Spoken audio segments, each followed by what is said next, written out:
राष्ट्रपिता ज्योतिबा फुले और मास्टर सावित्रीबाई फुले ने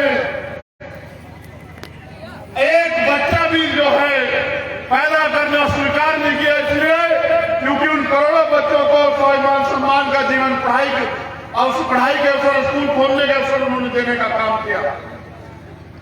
अपने पूरे जीवन को छत्रपति साहू जी महाराज ने हमें अधिकार दिलाने के लिए, समता समानता का जीवन दिलाने के लिए काम करने का काम किया, अपना जीवन लगाने का काम किया। अपने पूरे जीवन को और अपने 4-4 बच्चों को बाबा साहब अम्बेडकर ने इस समाज के करने का काम किया, तब जाके हमें अधिकार मिले।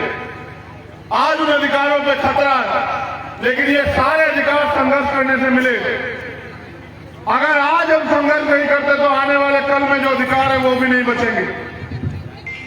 इसलिए हमें संघर्ष करना, मूवमेंट चलाना, आग से अपने आप को बचाने के लिए हमें पूरे अपने आंदोलन को मजबूत करना जरूरी है। जिस दिन हमारा आंदोलन मजबूत हो जाएगा, जिस दिन इस प्रदेश में और देश में राजनीतिक सत्ता में हमारा जो है कब्जा हो जाएगा, हमारी हैसियत बन जाएगी, उस दिन के बाद ये जो अधिकारों से वंचित रखने की जो साजिश है ये नाकामयाब हो जाएगी। हम लोग इसलिए आंदोलन चला रहे हैं कि जो अधिकार मिले हुए हैं वो अधिकार छीने ना, लेकिन कोई एक आदमी इन अधिकारों की रक्षा नहीं कर सकता। इन अधिकारों की रक्षा हम एक जाति से भी नहीं कर सकते हैं। अगर हमें इन अधिकारों की रक्षा करनी है तो हमें बहुजन समाज बनाना होगा, और बहुजन समाज बनाने के लिए हमें जातियों में बांटे गए लोगों में भाईचारा पैदा करना पड़ेगा।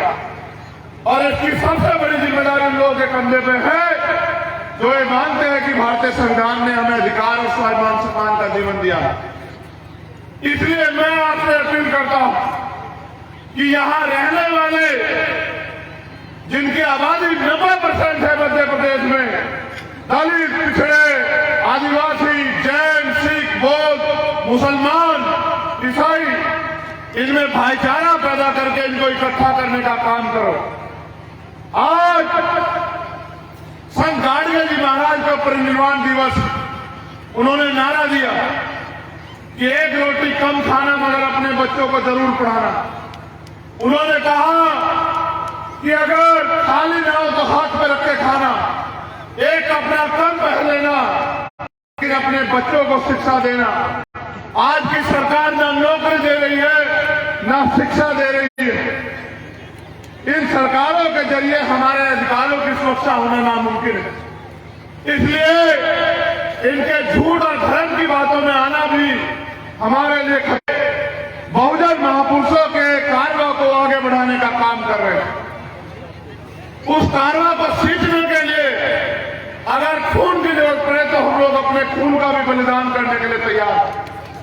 लेकिन क्योंकि यहाँ लोकतंत्र है और राज व्यवस्था में जो लोकतंत्र है उसमें राज व्यवस्था वोट के जरिए तैयार होती है, वोट के जरिए प्राप्त होती है, तो मैं आपसे अपील करता हूं कि अगर आप स्वाभिमान सम्मान का जीवन चाहते हैं, अधिकारों का जीवन चाहते हैं, अगर आप यहाँ अन्याय अत्याचार को खत्म करना चाहते हैं, तो भीम आर्मी आजाद समाज पार्टी का साथ दीजिए।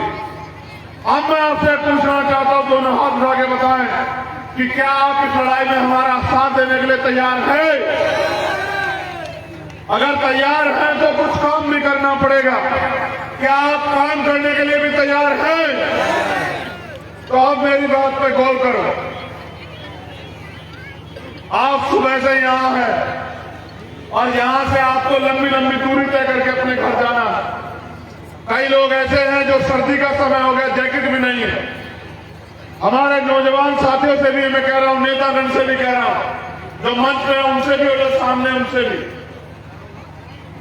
रोटी कपड़ा पाने के लिए संघर्ष करना पड़ता है, समय देना पड़ता है।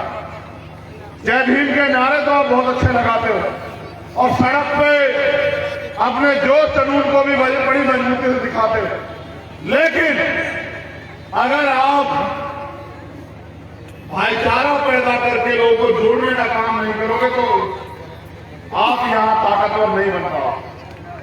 उन साथियों से भी कहना चाहता हूं जो नीला पट्टा डाल के घूम रहे हैं। अभी जब मैं आया तो 50 की संख्या में मेरे आगे समस्याएं आ गई, मुकदमे दर्ज है, कार्रवाई नहीं हुई। कई मामले जैसे थाने के जो जहां बैठे हैं वो कार्रवाई इसलिए नहीं हो रही क्योंकि यहां के अधिकारी कर्मचारियों को लगता है, मैं पूरे स्पष्टता से कह रहा हूं कि अभी तो भीम आर्मी आजाद समाज पार्टी सत्ता में नहीं आने वाली, तो इनके कहे से काम क्यों करोगे, इनके समाज को न्याय क्यों दिलाओगे। अगर आप मेरी इस बात को मान लें,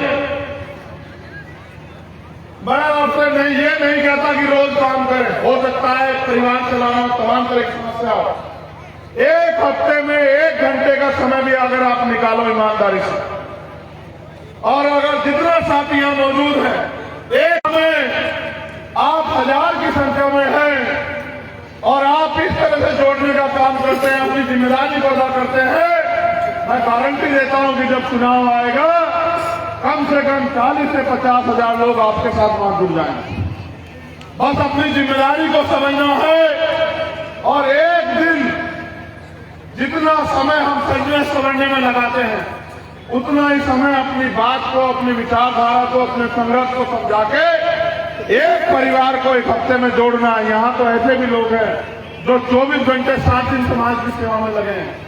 जो व्यक्ति एक हफ्ते में 1 घंटे का समय देगा वो 1 साल में 300 लोगों को जोड़ने का काम करेगा। जो व्यक्ति 24 घंटे 7 दिन काम कर रहा है वो 30,000 लोगों को जोड़ने का काम करेगा।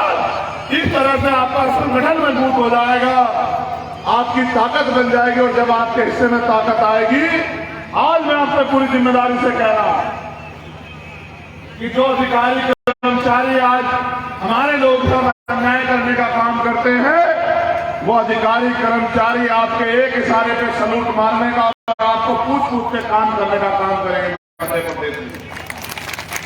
अगर साथियों स्वाभिमान सम्मान का जीवन चाहिए तो कीमत चुकाने के लिए तैयार रहो।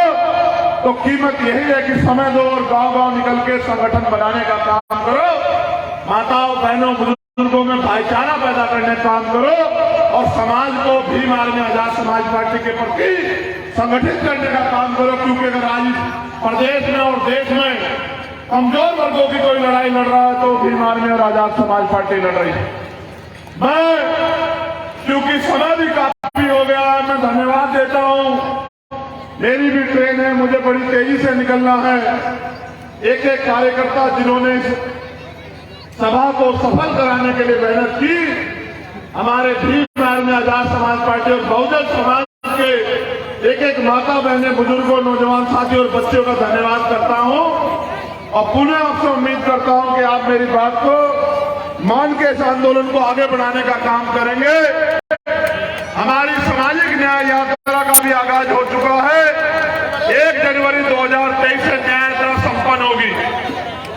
अब अपनी बात को खत्म करने से पहले मैं चाहता हूं कि आप मेरे साथ दोनों हाथ उठा के कुछ नारों को जो है मजबूत करें।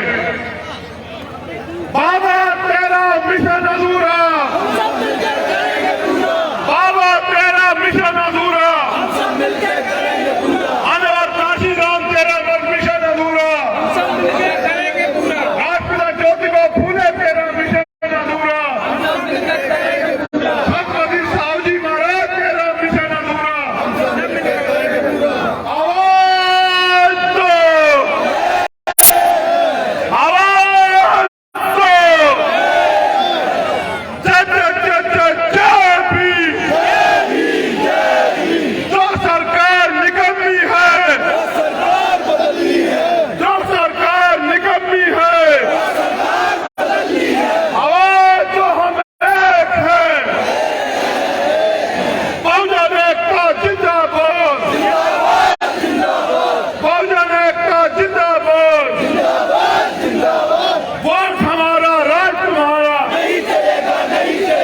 वोट हमारा राज तुम्हारा, जो बहुजन की बात करेगा, जो बहुजन की बात करेगा, वोट हमारा राज तुम्हारा,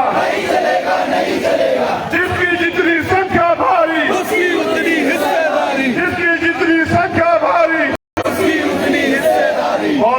धन्यवाद।